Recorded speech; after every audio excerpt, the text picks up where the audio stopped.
নমস্কার, আপনারা দেখছেন সুরমা বার্তা। এই মুহূর্তে আপনাদের স্বাগত জানাচ্ছি আমি মনীষা। দেখে নিচ্ছি আজকের সংবাদ শিরোনাম। অবৈধ দখলদারদের বিরুদ্ধে কড়া বার্তা নাগরিক সভায়, শ্রীভূমির ফিরিয়ে আনার ডাক। শ্রীভূমির শহরে জমাজলের সমস্যা নিরসনে রাজনীতিকরণ না করার ডাক বিধায়ক আমিনুর রশিদ চৌধুরীর। শ্রীভূমিতে ব্যবসায়ী অরিজিৎ দেকে মারপিটের ঘটনায় অভিযুক্তদের গ্রেফতারে 48 ঘন্টার আলটিমেটাম বিধায়ক কৃষ্ণেন্দু পালের। শহরের জলাবদ্ধতা ও বেহাল সড়ক নিয়ে প্রশাসনিক বৈঠকে সরব বিধায়ক জাকারিয়া আহমেদ পান্না। সরকারি জমি নির্ধারণের মাপজোকের পদ্ধতি নিয়ে প্রশ্ন তুললেন শতুরায়। শ্রীভূমি পুলিশের অভিযানে বিপুল পরিমাণ ইয়াবা ট্যাবলেট জব্দ, আটক এক। আসাম বিশ্ববিদ্যালয়ের ফলাফল নিয়ে ক্ষোভ, আন্দোলনের হুঁশিয়ারি। শ্রীভূমি শহরকে দখলমুক্ত ও জলাবদ্ধতা মুক্ত করতে এবার কড়া অবস্থানে প্রশাসন ও জনপ্রতিনিধিরা। এক গুরুত্বপূর্ণ বৈঠকে বিধায়ক কৃষ্ণেন্দু পাল স্পষ্ট জানিয়ে দিয়েছেন, শহরের সরকারি জমি, নালা ও জল নিকাশি পথ অবৈধভাবে দখল করে রাখা হলে কোনোভাবেই ছাড় দেওয়া হবে না। বৈঠকে কংগ্রেস, বিজেপি সহ বিভিন্ন রাজনৈতিক দলের প্রতিনিধিরাও একমত হয়ে বলেন, শ্রীভূমির ফিরিয়ে আনতেই হবে। পৌরসভার পৌরপতি রবীন্দ্র দেব জানান, সভাটি অত্যন্ত ফলপ্রসূ হয়েছে এবং জাতি, ধর্ম, বর্ণ নির্বিশেষে সরকারি জায়গা দখলকারীদের বিরুদ্ধে উচ্ছেদ অভিযান চালানো হবে। তিনি আরও বলেন, কে আপন কে পর সেটা দেখা হবে না, আইনের ভিত্তিতেই ব্যবস্থা নেওয়া হবে। বিধায়ক কৃষ্ণেন্দু পাল সহ শহরের নাগরিকরা শ্রীভূমি শহরের দীর্ঘদিনের জলাবদ্ধতা সমস্যার জন্য অবৈধ দখল ও অপরিকল্পিত নির্মাণকে দায়ী করেন। তার মতে, স্বাভাবিক জল নিকাশি ব্যবস্থা বাধাগ্রস্ত হওয়ায় সামান্য বৃষ্টিতেই শহরের বিস্তীর্ণ এলাকা জলমগ্ন হয়ে পড়ছে। এছাড়াও সরকারি মাপজোকের মধ্যে পড়া বহুতল ও অন্যান্য ভবনের নির্মাণ অনুমোদন নিয়েও প্রশ্ন তুলেন তিনি। নিয়ম বহির্ভূত অনুমোদনের সঙ্গে জড়িতদের জবাবদিহিতার আওতায় আনার দাবিও জানান বিধায়ক। পৌরসভার পক্ষ থেকে একটা নাগরিক সভা ডেকেছিলাম জেলা আয়ুক্তের অফিসে। সবাই এসেছেন আমাদের ডাকে সাড়া দিয়ে। প্রথমে আমি তাদেরকে ধন্যবাদ জানাই এবং কৃতজ্ঞতাও জ্ঞাপন করছি।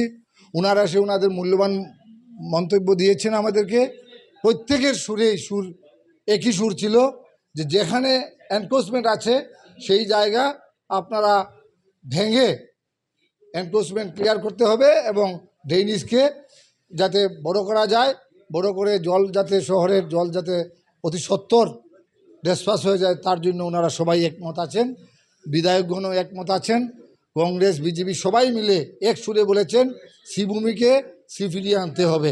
তার জন্য যে প্রচেষ্টা লাগে আমাদের ডেপুটি কমিশনার এবং আমার চেয়ারম্যানকেও বলেছেন এবং এসপির যিনি প্রতিনিধিত্ব করেছেন এডিশনাল এসপিকে ওনাকে বলেছেন, সবাই হেল্প করে এই শহরকে সুন্দর করতে। আমি তো প্রথম অবস্থায় ইভিকশন নয়, আমাদের ওই যে ডিমার্কেশন সার্কেল অফিসারকে দিয়ে করিয়েছি আমার এই প্রচণ্ড রোডে। তারপরে লক্ষ্মীচন্দ্র রোড থেকে আমার কাছে রিকোয়েস্ট আসছে এবং সেটেলমেন্টে এখানে বাটলাকাল বলে একটা খাল আছে, ওখানেও হবে। বোয়ালমারা খাল যেটা আছে সেটার মধ্যেও আমরা প্রথম ডিমার্কেশন করাবো, তারপরে ইভিকশন চলবে। সরাইনি, এখন আমরা এটাকে ইভিকশন করব। ওইটাকে আমরা ডিমার্কেশন করে যদি ওর বিল্ডিং আমাদের ড্রেনের মধ্যে এসে পড়ে যায়, ওটাকে আমরা ডিসমেন্টেল করব। কাউকে, মূল কথা হচ্ছে আজকের যে সভা হয়েছে খুব সার্থক সভা হয়েছে। সবাই একযুগে বলেছে, অর্থাৎ কাউকেই ছাড় দেওয়া হবে না। কে আমার আপন কে পর সেটা আমরা দেখব না। জাতি, ধর্ম, বর্ণ নির্বিশেষে সরকারি জায়গা যারা দখল করেছে তাদেরকে আমরা উচ্ছেদ করবই করব। মিটিং আছে ডিসির অফিসে, NHIDCL এর GMকেও ডাকা হয়েছে। আমাদের মাননীয় বিধায়ক কৃষ্ণেন্দু পাল মহাশয় থাকবেন, আমিও থাকব। কালকের পরে একটা ফাইনাল ডেট, একটা সিদ্ধান্ত হয়ে যাবে কবে থেকে ইভিকশন শুরু হবে। সবাই পিছন দিকে বিল্ডিং করে দিয়েছে। এটা প্রায় 30-40 ফুট বড় ড্রেন ছিল, যেটা দিয়ে পুরো এরিয়ার জল, শহরের জল ওই দিক দিয়ে বেরিয়ে যেত। এটাকে ছোট করে দেওয়া হয়েছে। এগুলো ডিমার্কেশন করা, নো কম্প্রোমাইজ, একদম এগুলো ইভিকশন করতে হবে এবং তাতে কোনো নেই, ইমিডিয়েট অ্যাকশন নিতে হবে। বা আমরা যে म्यूनिसिपैलिटी बिल्डिंग एयर परमिशनर दायित्व जरा আছে, ये सबसे बड़ा चीज होता है। जो बिल्डिंग का परमिशन गया, ऑफिस में गया, जाने के बाद इन लोगों ने परमिशन दे दी, वो वेरीफाई करना चाहिए। जो कमिश्नर हो या कोई ऑफिसर, उसको रेस्पॉन्सिबल होना पड़ेगा इस बारे में। जो हम ये बिल्डिंग कहाँ बना रहा है, उसका परमिशन एज पर स्पेसिफिकेशन, कितना फुट छोड़ना है, रोड से कितना फुट, नेबर से कितना फुट, उसका पूरा वेरीफाई करके उसका बाद में परमिशन देना पड़ता है। लेकिन हम देखा ये हम लोग का इधर में गया, परमिशन लेके आ गया, ये बंद होना पड़ेगा। बिल्डिंग परमिशन এটা একটা বড় সমস্যা। কমিশনাররা রিকমেন্ড করলে পারমিশন দেওয়া হবে। হ্যাঁ, আজকে ডিএস এর সামনে এখানে মধ্যে আমি ডিএস এর সভাপতি হিসাবে বলছি, আমরা ঘর ভাড়া দিয়েছি, অন্যরা শেড বাড়িয়ে ট্রেনটাকে বন্ধ করে দিয়েছে। আমি সঙ্গে সঙ্গে চেয়ারম্যান সাহেবকে বলেছি আপনি এভিকশন করুন। ওই দিন আমাকে বললো ভাইস চেয়ারম্যান বলেছেন না করতে হবে না, আমরা ভাইস চেয়ারম্যান না চেয়ারম্যান বলেছেন করতে হবে, করে ফেলো, তাতে কোনো ধরনের ইয়ে নেই, একদম কম্প্রোমাইজিং মুডে থাকলে হবে। আজকে অন্যান্য শহরে অন্যান্য রাজ্যে বড় বড় জলাশয় বা পন্ড ভরাট করার পারমিশন নিতে হয়। আমি এখানে দেখলাম যে কোনো পন্ড জলাশয় উইদাউট পারমিশন যার যেমন হয় বলছে। আমি ছিলাম ফিশপ্যাডের চেয়ারম্যান, আমার ওই ফিশপ্যাড অফিসের সঙ্গে ছিল বিল ফিশারি, এটার উপর একটা প্রোগ্রাম নেওয়া হয়েছিল। সঙ্গে সঙ্গে খোলা চিঠি দিলেন, ওনার নাম কি ছিল উনি সবসময় ইয়ে করেন, খোলা চিঠি, সঙ্গে সঙ্গে এটা বন্ধ হয়ে গেল। একটা ওয়াটার বডি ইনট্যাক্ট থাকতে হবে। মিউনিসিপ্যালিটি এরিয়াতে অনেক ওয়াটার বডি আমরা যেন যার যেমনে মনে হয়, এই যে আজকে একটু আমাদের মিউনিসিপ্যালিটি চেয়ারম্যান সাহেব বলছেন যে ওইখানের মধ্যে বাজার, ওইখানে বাজার, বাজার আপনার এরিয়াতে বাজার হবে without your permission, how can it possible? শ্রীভূমির জলাবদ্ধতা নিরসনে ঐক্যমত্যের আহ্বান আমিনুর রশিদ চৌধুরীর। শ্রীভূমি শহরের দীর্ঘদিনের জলাবদ্ধতা সমস্যার স্থায়ী সমাধানে সকলকে রাজনৈতিক মত পার্থক্যের ঊর্ধ্বে উঠে একযোগে কাজ করার আহ্বান জানিয়েছেন বিধায়ক আমিনুর রশিদ চৌধুরী। জেলা শাসকের কার্যালয়ে অনুষ্ঠিত এক গুরুত্বপূর্ণ বৈঠকে তিনি এই আহ্বান করেন। বৈঠকে বক্তব্য রাখতে গিয়ে আমিনুর রশিদ চৌধুরী বলেন, শহরের জমাজলের সমস্যা আজ একটি গুরুতর জনস্বার্থের বিষয় হয়ে দাঁড়িয়েছে। এই সমস্যা সমাধানের রাজনৈতিক বিভাজন নয়, বরং সর্বস্তরের মানুষের ঐক্যবদ্ধ উদ্যোগ প্রয়োজন। তিনি বলেন, শ্রীভূমির বৃহত্তর স্বার্থে পৌরসভা যে সিদ্ধান্ত গ্রহণ করবে সেই সিদ্ধান্তকে সকল পক্ষের ঐক্যমত্যের ভিত্তিতে বাস্তবায়ন করা উচিত। তিনি আরও বলেন, শহরের উন্নয়ন ও নাগরিক সমস্যার সমাধানের ক্ষেত্রে রাজনীতি যেন কোনো বাধা হয়ে না দাঁড়ায়। জলাবদ্ধতা নিরসনের লক্ষ্যে প্রশাসন, জনপ্রতিনিধি, পৌরসভা এবং সাধারণ নাগরিকদের সমন্বিতভাবে কাজ করার উপর গুরুত্ব আরোপ করেন তিনি। বৈঠকে উপস্থিত অন্যান্য প্রতিনিধিদেরও শহরের স্বার্থকে প্রাধান্য দিয়ে একসঙ্গে কাজ করার আহ্বান জানান বিধায়ক। তার মতে সম্মিলিত প্রচেষ্টার মাধ্যমে শ্রীভূমির দীর্ঘদিনের জলাবদ্ধতা সমস্যার কার্যকর ও স্থায়ী সমাধান সম্ভব। আমি আজকে একটা কথা বলতে চাই, যদি আমার কথায় কেউ খারাপ না পান, একটা সাজেশন রাখতে চাই যে আজকে 3টার থেকে নিয়ে এখানে 5:30 পর্যন্ত আমরা সভা করলাম। অনেকে দোষারোপ করলো, এই সব বাদ দিয়া আমরা যারা রাজনীতি দলের এখানে যারা সম্মানিত রিপ্রেজেন্টেটিভ যারা আছি, সবে একমত হইয়া কিছু কঠিন সিদ্ধান্ত নেওয়ার দায়িত্ব পৌরসভার উপরে দিতে লাগবে। একমত যে পৌরসভা যদি কোনো সিদ্ধান্ত নেয়, চেয়ারম্যানের নেই, এটারে রাজনীতিকরণ না করিয়া এই বন্যামুক্ত করিমগঞ্জ শহর কিভাবে করা যায়, তার কারণে আমরা সব এক হয়ে এখানে থাকবো। আমি মনে করি প্রথম এটা সিদ্ধান্ত আমরা যাওয়া দরকার। কালকে যদি পৌরসভার পৌরপতি কিছু হাত দিলেন, আইয়া ডিসি অফিসের সামনে আমরাই যারা রাজনৈতিক দলের প্রতিনিধিরা আইয়া এখানে ঘেরাও আন্দোলন এইসব বন্ধ করতে লাগবে। সময়ের লগে কিছু কঠিন সিদ্ধান্ত আমরা নিতে লাগবো, বাস্তবের সঙ্গে আমাদেরকে চলতে হবে। আমি মনে করি আজকে সময়ের ডাক এটা।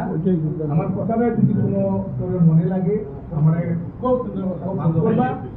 All political party including everyone সবে আগেই সিদ্ধান্ত নয় যে পৌরসভার আজকের এই সভায় আমরা অথরাইজ করি আর along with the deputy commissioner যে আপনারা এই শহর বন্যামুক্ত করতে হইলে যে সিদ্ধান্ত নিবা সেই সিদ্ধান্ত আমরা সব একসঙ্গে।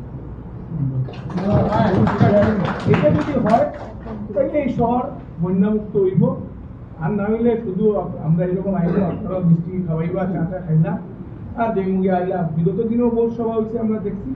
এটার থেকে আজকের সিদ্ধান্ত একটা এখানে নেওয়া দরকার। আমার মন্ত্রী মহোদয় কিছু আপনারা strict হইতে লাগে।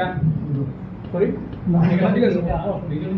আমার মন্ত্রী মহাশয় কইছেন কেন বাস্তব কথা তাই তার কারণে কইছেন আর আমি আজকে যে কথাটা কই আর আমার কারণে কই না এই শহরের এক ছেলে হিসেবে আমরা দায়িত্ব আমরা পালন করব আপনারা সব এনএনইউএসটার দায়িত্ব দিয়া দিন এরপরে যদি এটা বন্যামুক্ত না হয় তারপরে যেখান করা লাগে আমরা আবার পলিটিক্যাল পার্টিরা সবটা করব 1 নম্বর প্রস্তাব আমার এটা থাকলো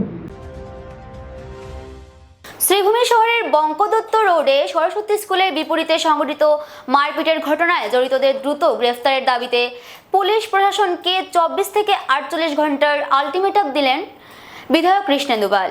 উল্লেখ্য, গত 16 মে মদ্যপানের বিরোধিতা করায় অরিজিৎ দে নামের এক ব্যক্তি তার ব্যবসায়িক প্রতিষ্ঠানের সামনে একদল দুষ্কৃতীর হামলার শিকার হন।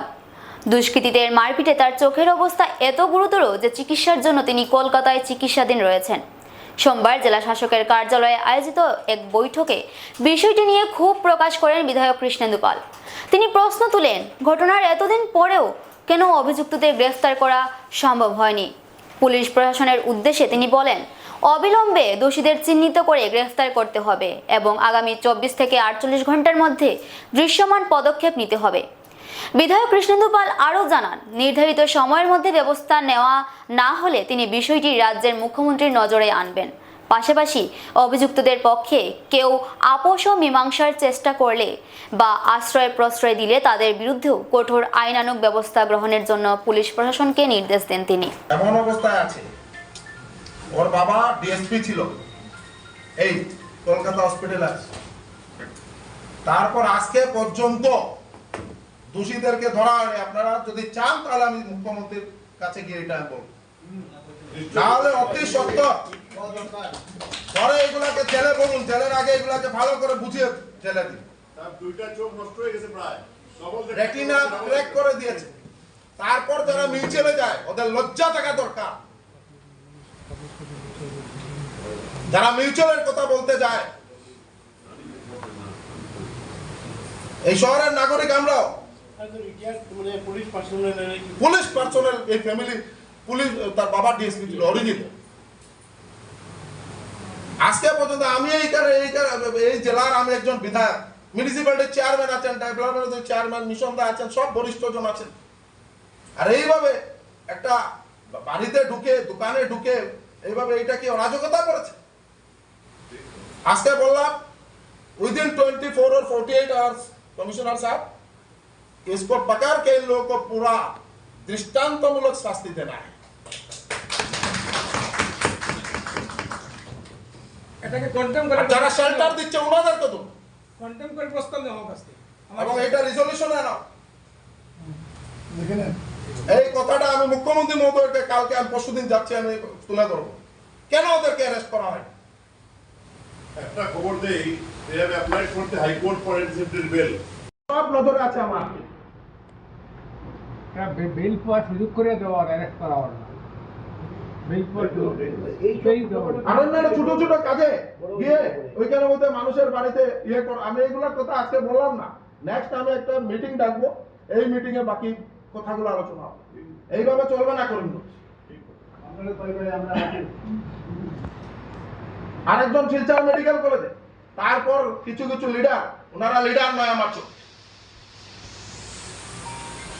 আমরা ওই শহরের নাগরিক, যার কারণে এটা একদম জিম্মাদারির মধ্যে 48 ঘন্টার মধ্যে এইগুলাকে ধরে জেলে পাঠান। আর যারা যারা শেল্টার দিতে যায় ওদেরকেও ধরে ওই সেম অ্যাক্টে পাঠান। একটা উদাহরণ থাকুক। শ্রীভূমি শহরের দীর্ঘদিনের জলাবদ্ধতা ও বেহাল রাস্তাঘাটের সমস্যা নিয়ে প্রশাসনিক বৈঠকে সরব হলেন উত্তর করিমগঞ্জের বিধায়ক জাকারিয়া আহমেদ পান্না।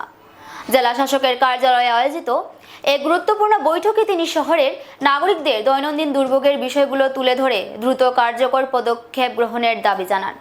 বৈঠকে বক্তব্য রাখতে গিয়ে বিধায়ক জাকারিয়া আহমেদ পান্না বলেন, সামান্য বৃষ্টিতেই শহরের বিভিন্ন এলাকায় জল জমে জনজীবন বিপর্যস্ত হয়ে পড়ে। দীর্ঘদিন ধরে চলা এই সমস্যার স্থায়ী সমাধানে প্রশাসনকে আরও সক্রিয় ভূমিকা নেওয়ার আহ্বান জানান তিনি।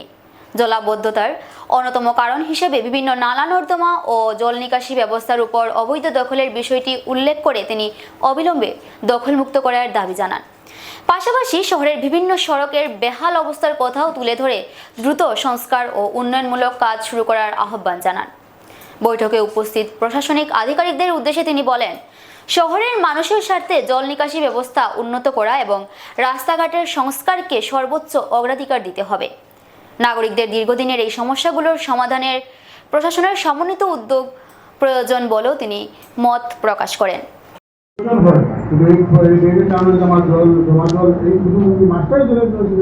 তাহলে আমার দায়িত্ব হলো এই ড্রেনগুলো ভেঙে দেওয়াটাই আমার জন্য কাজ। দ্বিতীয় হলো ইলেকশন যেগুলো আমাদের টাউন পৌরসভা অঞ্চলে যেগুলো দখল করা হয়েছে, সরকারি জমি যেগুলো দখল করে রাখা হয়েছে সেগুলো জমিতে অতি শীঘ্রই উচ্ছেদ করে দেওয়া খুবই দরকার। দ্বিতীয় হলো আমাদের যে মেন খালগুলো আছে, খাল যেগুলো আছে এই খালগুলোকে আমরা অনেকবার শুনি আমাদের এই খালগুলোকে পার্ক হবে, সাফাই করা হবে, কিন্তু আজ পর্যন্ত আমরা কোনো কিছু আমরা দেখতে পাই না। আমি অনুরোধ রাখবো, যেন আমার প্রাক্তন মন্ত্রী আছেন, ভবিষ্যতের মন্ত্রী হবেন, আমি ওনাকে অনুরোধ করবো যে কোনো একটা প্রকল্প যে আমাদের স্টেট হোক বা সেন্ট্রাল হোক, আমাদের বিধায়ক আছে, কোনো একটা ভালো প্রকল্প এটা পরিষ্কার করে এটাকে আরো খনন করে যাতে আমরা খনন করতে পারি, বাকি খালগুলো আমরা খনন করতে পারি।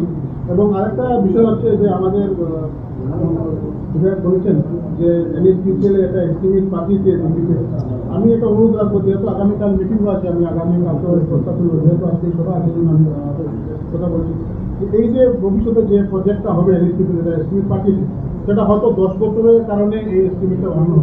তাই আমি এটা অনুরোধ করবো যে আপনি যে পৌরপতি হিসাবে আপনি জয়েন্ট একটা সার্ভে, কারণ আমার জানার মতো আমরা দেখিনি NHPCL। আমি যখন গেছিলাম অফিসে আমি জিজ্ঞেস করেছিলাম আপনারা সার্ভে করেছেন বিধায়পতি বা কোনো অথরিটির সঙ্গে আপনারা যোগাযোগ করে সার্ভে করেছেন না আপনারা নিজে নিজে করেছেন? ওনারা নিজে নিজে করেছেন। সেই হিসাবে আমি অনুরোধ রাখবো আপনাকে, যেহেতু আপনি মিউনিসিপ্যালিটির চেয়ারম্যান, 10 বছরের পরিকল্পনা নিয়ে একটা রোড বানানো হবে, যেহেতু আমি বলেছি যে টাউন পতাকা কৃষি ঢালাইতে বানানো হবে। সেই হিসাবে এখন যে নতুনভাবে আমরা কিছু কিছু জায়গা ড্রেন যেগুলো আমাদের ক্রস হবে, হাইওয়ে রাস্তাটা ক্রস হবে, সেই যদি নতুন কোনো জায়গায় ড্রেন দেওয়া হয় সেগুলো ড্রেন দেওয়ার জন্য, এবং কিছু কিছু ড্রেন পুরোনো ড্রেন যদি আমরা চেক না করে এস্টিমেট বানাই, তাহলে যেগুলো ড্রেন এখন ব্লকেজ আছে সেই ব্লকেজগুলো থেকে যাবে। আমাদের যে এখন যে আমরা সমস্যাগুলো দেখছি সেই সমস্যাগুলো আমরা থেকে যাবে। শ্রীভূমি শহরে পৌরসভার উদ্যোগে চলমান সরকারি জমি নির্ধারণ ও মাপজোখের পদ্ধতি নিয়ে সরব হলেন প্রবীণ সাংবাদিক এবং জেলা কংগ্রেসের প্রাক্তন সভাপতি সতু রায়। রবিবার এক সাংবাদিক সম্মেলনে তিনি বর্তমান মাপজোখ প্রক্রিয়ার স্বচ্ছতা ও গ্রহণযোগ্যতা নিয়ে একাধিক প্রশ্ন তুলেন। সতু রায় বলেন, ব্রজেন্দ্র রোড এলাকায় বিগত বছরে যে সরকারি মাপজোখ করা হয়েছিল সেই সময়ের মানচিত্র এবং বর্তমানে ব্যবহৃত মানচিত্রের মধ্যে উল্লেখযোগ্য অমিল রয়েছে। নতুন করে ব্যবহৃত এই মানচিত্র কে প্রস্তুত করেছে এবং কোন ভিত্তিতে তা তৈরি করা হয়েছে সে বিষয়েও তিনি প্রশ্ন তুলেন। এছাড়াও তার অভিযোগ, বর্তমানে পরিচালিত মাপজোখের ক্ষেত্রে শুধুমাত্র একদিকে পরিমাপ করা হচ্ছে, যা নিয়ে সাধারণ মানুষের মধ্যে বিভ্রান্তি ও সন্দেহের সৃষ্টি হয়েছে। বিষয়টি নিয়ে প্রশাসনের তরফে স্পষ্ট ব্যাখ্যা দেওয়ার দাবি জানান তিনি। সাংবাদিক সম্মেলনে শহরের বিভিন্ন নাগরিক সমস্যা নিয়েও উদ্বেগ প্রকাশ করেন সতু রায়। তিনি জানান, নাগরিক মঞ্চের উদ্যোগে আগামী 30 জুন শম্ভুসাগর পার্কে একটি ধর্ণা কর্মসূচির আয়োজন করা হয়েছে। শহরের জলাবদ্ধতা, রাস্তার বেহাল অবস্থা, সরকারি জমি নির্ধারণ সহ বিভিন্ন জনস্বার্থ সংশ্লিষ্ট সমস্যা তুলে ধরতেই এই কর্মসূচি পালন করা হবে বলে জানান তিনি। অনতিবিলম্বে পৌরসভা, স্থানীয় প্রশাসন এবং NH ডিভিশন এদের উপর চাপ সৃষ্টি করার জন্য একটা কার্যক্রম গ্রহণ করা উচিত।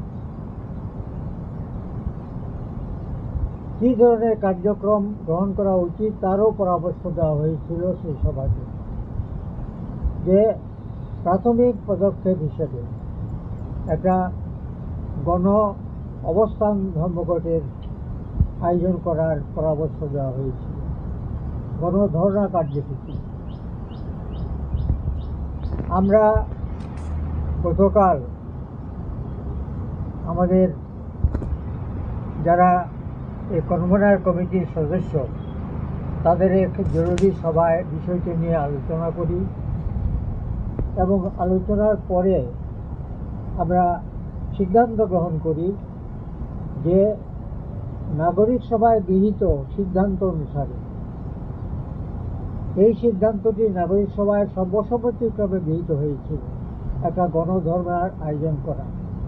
তা আমরা গতকালের সভায় এটা আবার সিদ্ধান্তটি পুনর্বিবেচনার জন্য আলোচনা করি এবং সিদ্ধান্ত গৃহীত হয় যে আগামী ৩রা জুন বুধবার স্থানীয় শম্ভুসাগর পার্কে রবীন্দ্র মূর্তি পাদদেশে একটি গণধর্ণা অনুষ্ঠিত হবে। এই গণধর্ণায় আমরা সমাজের এই শহরের সর্বস্তরের মানুষকে অংশগ্রহণ করার জন্য আপনাদের মাধ্যমে আবেদন জানাচ্ছি। নিয়ম কি? গজেন্দ্র রোড একটা বিস্তীর্ণ অঞ্চল। এই অঞ্চলের ফার্স্ট পয়েন্ট হচ্ছে চিত্রবাণী। চিত্রবাণী থেকে ডিমার্কেশন শুরু হওয়ার কথা। এবারে আমরা দেখলাম যে রাস্তাটা শুরু হয়েছে যেখান থেকে চিত্রবাণী পয়েন্ট থেকে, সেখান থেকে মাপযোগ করার পরিবর্তে মাঝখান থেকে বেশ কিছুটা অংশ বাদ দিয়ে মাঝখান থেকে ডিমার্কেশন করা হচ্ছে, এদিকে কতগুলি বাদ দিয়ে। দ্বিতীয় কথাটি হলো ইম্পর্টেন্ট, যে ডিমার্কেশন করা হবে যে ম্যাপটি, এই ম্যাপটি গতবার 2025 সালে যে ম্যাপটি দিয়ে ডিমার্কেশন করা হয়েছিল, এবার নতুন ম্যাপ দিয়ে করা হয়েছে। এই নতুন ম্যাপটি কে তৈরি করলো, কীভাবে আসলো? তৃতীয় প্রশ্ন হলো যে সম্পূর্ণ এলাকার যে রাস্তাটি আছে, রাস্তাটির দুই পাশেই বাড়িঘর আছে। শুধুমাত্র ডান পাশে যারা আছে তাদের ঘরে রেড মার্কিং করা হয়েছে, অপর দিকের যে বাড়িগুলি আছে, বাড়িগুলি আছে, এগুলিতে কোনো মার্কিং করা হয়নি, তাদের এই ডিমার্কেশনের আওতায় আনা হয়নি। এবারে নিয়ে নিচ্ছে ছোট্ট একটা বিজ্ঞাপন বিরতি, সঙ্গে থাকুন। Dear parents, students and well-wishers, you all know Vivekananda Senior Secondary School, also known as Vivekananda Junior College, was established in 2003 at Chenkuri Road, Silchar, pin code 788007, having science, arts, commerce streams.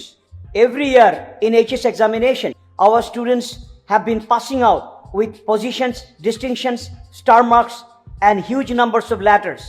In degree unit, we have Encipal Memorial Degree College, which was established in 2010 and affiliated under Assam University. Both of our institutions have been guided gracefully by the experienced and qualified faculties in well-infrastructure, environmental-friendly institution. For more details, contact over the given numbers. বিভিন্ন আধুনিক ও আকর্ষণীয় টাইলসের সম্ভার নিয়ে শ্রীভূমিতে উপস্থিত প্রিয়া tiles.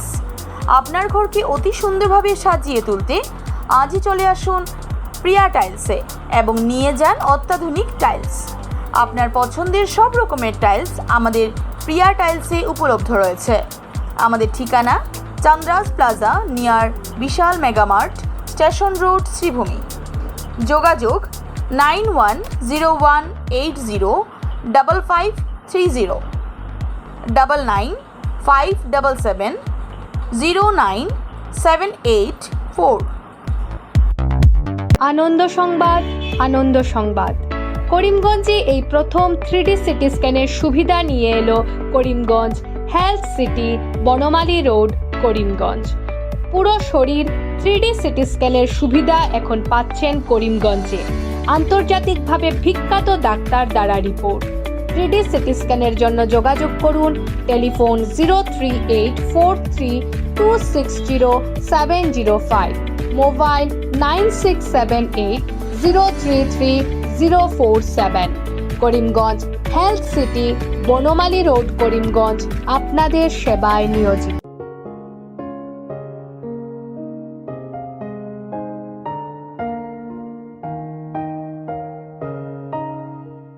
চিকিৎসা সেবায় নতুনত্ব নিয়ে হাজির নিউ লাইফলাইন হাসপাতাল। অত্যাধুনিক প্রযুক্তিতে এখানে pinhole surgery, gallbladder, appendix surgery করা হয়।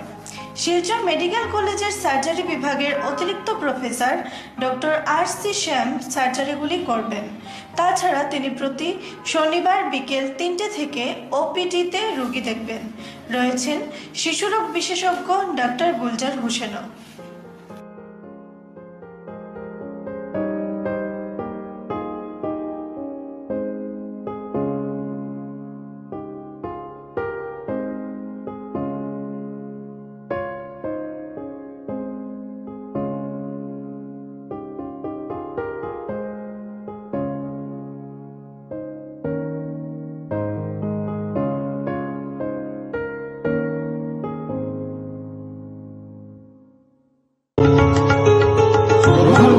করিমগঞ্জ হোলসেল কোঅপারেটিভ স্টোর্স তথা সহচরীর আন্তরিক অভিনন্দন। করিমগঞ্জ হোলসেল কোঅপারেটিভ স্টোর্সের নিয়ন্ত্রণাধীন স্টেশন রোডস্থ বিভাগীয় বিপণী সহচরী নতুন উদ্যোগে সমৃদ্ধ হয়ে জনগণের সেবায় এগিয়ে এসেছে। তুলনামূলক কম মূল্যে নিত্য প্রয়োজনীয় দ্রব্য সামগ্রীর যোগান অব্যাহত রাখতে সহচরী কর্তৃপক্ষ বদ্ধপরিকর। জেলার সমবায় আন্দোলনকে জোরদার করে তোলার ক্ষেত্রে করিমগঞ্জ হোলসেল কোঅপারেটিভ স্টোর্স তথা সহচরী কর্তৃপক্ষ সকলের আন্তরিক ও সক্রিয় সহযোগিতা কামনা করে। নতুন আঙ্গিকে বাস্তব পরিকল্পনা নিয়ে সহচরী স্টেশন রোড করিমগঞ্জ আপনাদের সেবায় সদা প্রস্তুত। স্বাস্থ্য সংক্রান্ত বিষয়ে খরচের কথা ভেবে চিন্তিত হচ্ছেন? এখন আর চিন্তার কোনো কারণ নেই, কারণ আপনাদের সেবায় এসে উপস্থিত হয়েছে জীবনজ্যোতি হাসপাতাল। এখানে অনেক কম খরচে আপনি পেয়ে যাবেন অনেক অভিজ্ঞ চিকিৎসকদের দল। Child specialist, cardiologist, urologist, gynaecologist, skin specialist, orthopaedics, neurologist, এছাড়াও নর্মাল ডেলিভারি, সার্জিয়ান ডেলিভারি, সব রকমের ortho surgery, advance laparoscope surgery, knee replacement, spine surgery, সব রকমের ইউরো সার্জারির সুবিধা ছাড়াও অপারেশন থিয়েটার, 24 ঘন্টা emergency ward, ICU labour room, medical specialist, general ward, laboratory, hospital dispensary, গাড়ি পার্কিংয়ের স্থান ছাড়াও নানান প্রকার সুযোগ সুবিধা অনেক কম খরচে লাভ করতে পারবেন জীবনজ্যোতি হাসপাতালে। তাই আর দেরি না করে আজই চলে আসুন। যোগাযোগের নম্বর 7637062954, 8638048459। আমাদের ঠিকানা Nilambazar, Gandhi GP, Durganagar road, Assam 788722। Barak diagnostic centre. এখানে digital ECG, digital EEG, digital X ray, computerised pathology, microbiology, histopathology, colour doppler sonography, chamber home collection ইত্যাদি করা হয়। আমাদের প্রতিষ্ঠান সকাল 7টা থেকে রাত্রি 9টা পর্যন্ত খোলা থাকে। প্রতিদিন সকাল 8টা থেকে সোনোগ্রাফি করা হয়। যোগাযোগ Barak diagnostic centre, settlement road. যোগাযোগের নম্বর 03843273151, 7086376822, 9401325290। শ্রীভূমি শহরের রূপগঞ্জে মাদক বিরোধী অভিযানে সাফল্য পেল পুলিশ। শহরের শরীফনগর এলাকায় অভিযান চালিয়ে এক ব্যক্তির কাছ থেকে বিপুল পরিমাণ ইয়াবা ট্যাবলেট জব্দ করা হয়েছে। পুলিশ সূত্রে জানা গেছে, গোপন সূত্রে প্রাপ্ত তথ্যের ভিত্তিতে শরীফনগর এলাকায় অভিযান চালানো হয়। অভিযানের সময় সাব্বির আহমেদ নামের এক ব্যক্তির কাছ থেকে উল্লেখযোগ্য পরিমাণের ইয়াবা ট্যাবলেট উদ্ধার ও জব্দ করা হয়। ঘটনার পরপরই সাব্বির আহমেদকে আটক করে থানায় নিয়ে যাওয়া হয়।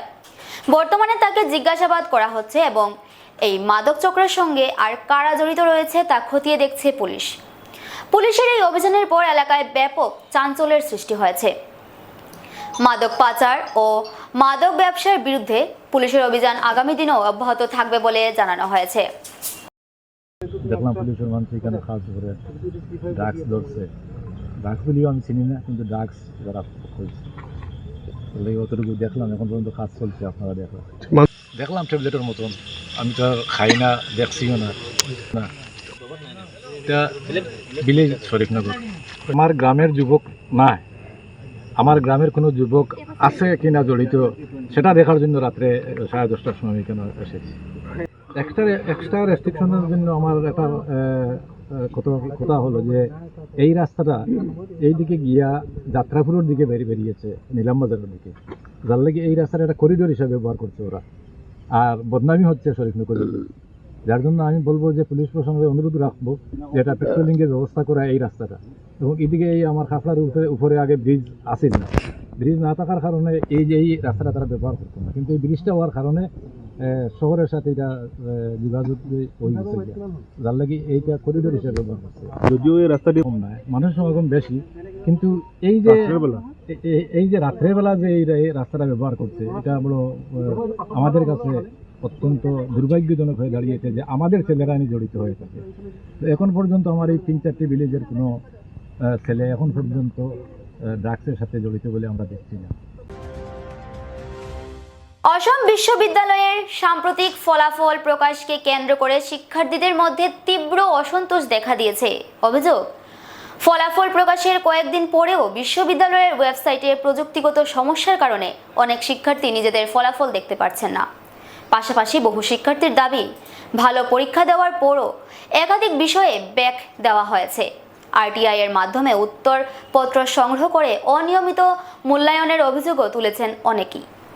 পুনর্মূল্যায়নের পর নম্বর বৃদ্ধির ঘটনায় মূল্যায়ন প্রক্রিয়ার স্বচ্ছতা নিয়েও প্রশ্ন উঠেছে। এই পরিস্থিতিতে বিশ্ববিদ্যালয় কর্তৃপক্ষের কাছে জবাবদিহি দাবি করছেন শিক্ষার্থীরা। দ্রুত সমস্যার সমাধান না হলে অসম বিশ্ববিদ্যালয়ের অধীনস্থ বিভিন্ন কলেজের শিক্ষার্থীরা বৃহত্তর আন্দোলনে নামতে বাধ্য হবে বলেও হুঁশিয়ারি দিয়েছেন তারা। নমস্কার, আমি রুচিতা বলকাইছি, করিমগঞ্জ কলেজের জেনারেল সেক্রেটারি। আমরা আজকে একটাই প্রশ্ন, আসাম ইউনিভার্সিটি কিনা সিন্ডিকেট চালায়নি?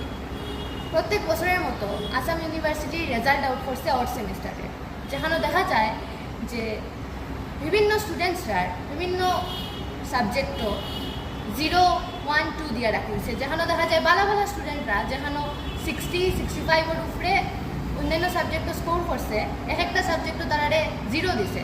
1000 থেকে বেশি স্টুডেন্টর মার্ক 0 দিয়ে রাখি দিছে। এটা কেমনে হইতে পারে? তারা ভালো করে চেক করছে না, এনেকেই রং করছে। স্টুডেন্টরা যখন রিচেকিংও দেয়, রিএভুলেশনে দেয়, তখন দেখা যায় তার মার্ক কমে যায়। আবার আউট সেমিস্টারও রেজাল্ট আউট হওয়ার পরে তারা যখন আরেকটা আউট সেমিস্টারও গিয়ে ব্যাকটা ক্লিয়ার করার লেগে ফর্ম ফিল আপ করে, তখন দেখা যায় যে ফর্ম ফিল আপের লেগে 200 দিতে লাগে, প্লাস আরও 75 দিতে লাগে পার সাবজেক্টের লেগে। 275 তারা দেওয়ার পরে তারা রিএভুলেশনের বা রিচেকিংয়ের রেজাল্টটা হয়। এটা কি তা ইউনিভার্সিটির স্টুডেন্টরা টাকা নেওয়ার লেগে এরকম করেননি, এটা কি তা স্টুডেন্টের কেরিয়ার লিয়ে বিজনেস চলেননি? আমরা এইগুলো প্রশ্নের উত্তর দিতে লাগবো। একটা আউট সেমিস্টার দিয়ে আমরা আরেকটা আউট সেমিস্টারে যাই, তখন দেখা যায় যে আরেকটা আউট সেমিস্টারের রেজাল্ট বার হচ্ছে। এটা কেমনে হইতে পারে? এরকম তো আমরা মানিয়ে নিতে পারতাম না। আপনারা যদি বালা করিয়া আমরা আনসার শিট চেক করতে পারেন না, আপনারা পোস্টটা ছাড়ি দিন, এটা আমরা আপনার কাছে দাবি। শুধু এটা নয়, আরটিআই করার পরে 1000 টাকা দিয়ে স্টুডেন্টরা একটা সাবজেক্ট আরটিআই করার পরে দেখা যায় যে তারা খাতা বালা করিয়া চেক হয়েছে না। একটা কোয়েশ্চেন চেক করলে আরও 10টা কোয়েশ্চেনের মার্ক নাই। এটা কেমনে হইতে পারে? আমরা আজকে সবটির আনসার লাগবো। আর আপনারা যদি ভালো করে খাতা চেক করতে পারেন না, স্টুডেন্টরা ভবিষ্যৎ লইয়া খেলোয়াড় করেন, আমরা হই। আর আমরা পুরো আসাম ইউনিভার্সিটি প্লাস এর নিচে যতটা কলেজ আছে, বরাকবেলি সব কলেজ একলগে মিলিয়ে আপনাদের বিরুদ্ধে প্রটেস্ট করব। সুরমা বার্তা আজ এ পর্যন্তই। আগামীকাল আবার দেখা হবে একই সময় একই চ্যানেলে। নমস্কার।